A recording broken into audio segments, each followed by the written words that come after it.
cabinet.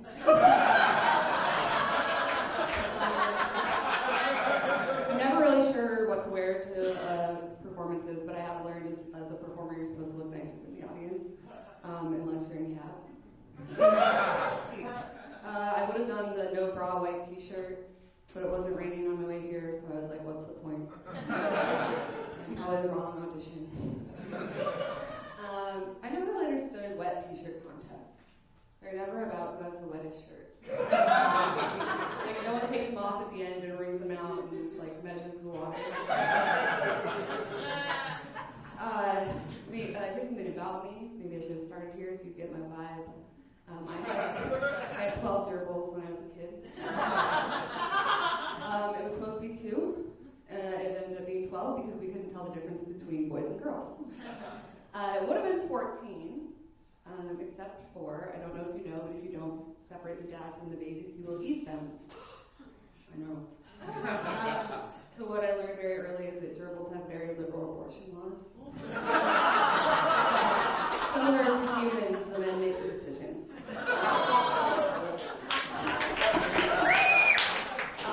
Gerbils have very loud sex. How do I know? Because I heard it a lot when I was trying to wrestle for the 5th grade. They would wake me up in the middle of the night, and I would have to go over and grab their cage out of my room and lift it up and carry it over to the bathroom and set it down and shut the door and then go back to bed. So I'd like to think that I invented the Mile High Club.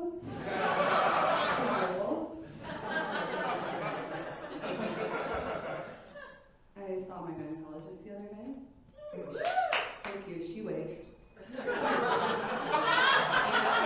I was just in shock because I didn't realize she would recognize me by my face. I also saw my gynecologist for an appointment. I went there to have her check to see if any of my exes left anything in my place. And she was like, no, you're all good. And I was like, well, I should be. She was like, okay. I have been remodeling down there 1 week out of every month since I was 15 years old. Tearing down the old wallpaper, redoing the nursery.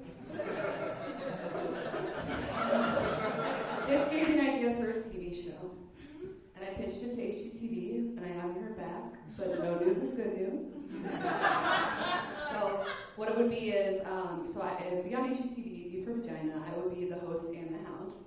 And every episode would just be a week of me PMSing and like trying to get out of running the mile and PE and crying in car commercials. And then the antagonist would be that every time I'm about to start remodeling, a hot man would show up at my door. And I'd be like, sir, please, come back in a week.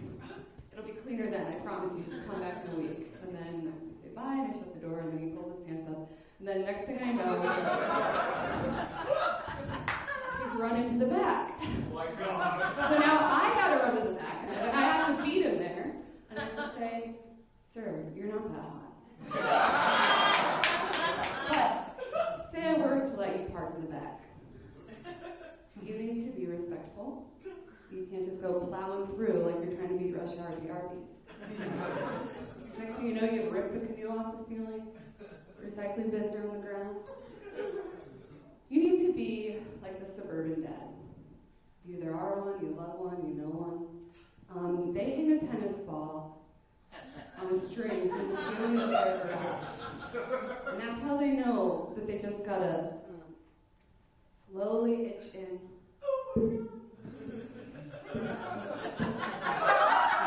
Then when they hit it, that's when they know to stop. But in this case, the tennis ball is just going to be the sound of my voice saying, stop!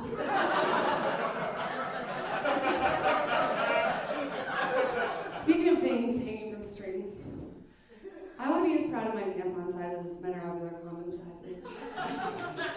But it's really hard because their size names for tampons are like regular, light, super plus, plus. They're very boring.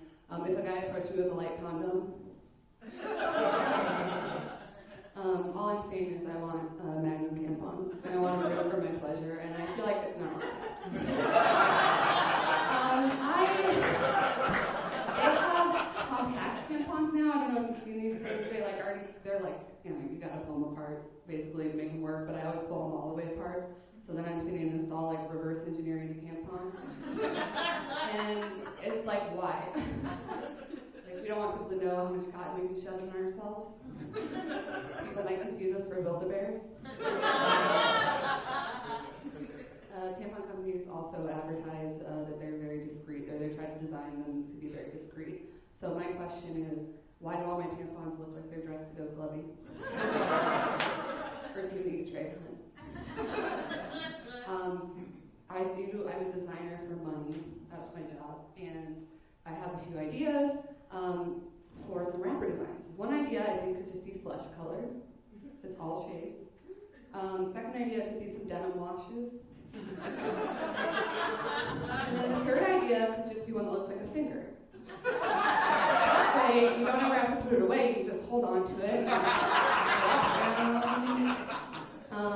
And yeah, you have 6 fingers, but it's less embarrassing than being a woman.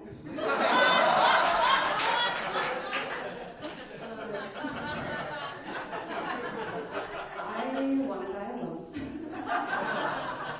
Have you seen people die in groups?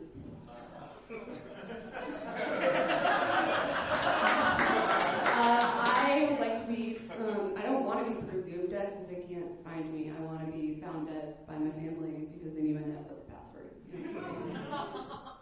But I know who won't be dying alone, and that's my neighbors. And I know this because on Saturdays at 10 a.m. they have extremely loud sex, and it wakes me up.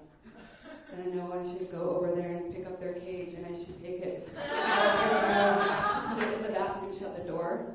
But I'm very single, so I just like to enjoy it. Just listen and we enjoy it. Then they fall asleep, and then we all fall asleep together. And it's really cute, and we're a throuple now, and someday I'm going to tell them. And this gave me an idea for a TV show. And I pitched it to Netflix, and I haven't heard back, but... No news is good news. So I'll pitch it to you guys really quick. So if you see it, you know it's my idea. Okay, so what it would be is, it's a game show. We put a contestant in an apartment, and then in an adjacent apartment, we have couples come in one at a time and have very loud sex. After like 4 or 5 couples go, they leave, and then we take the contestant out and we put them in front of a live studio audience. And then we say, which one do you think was your parents?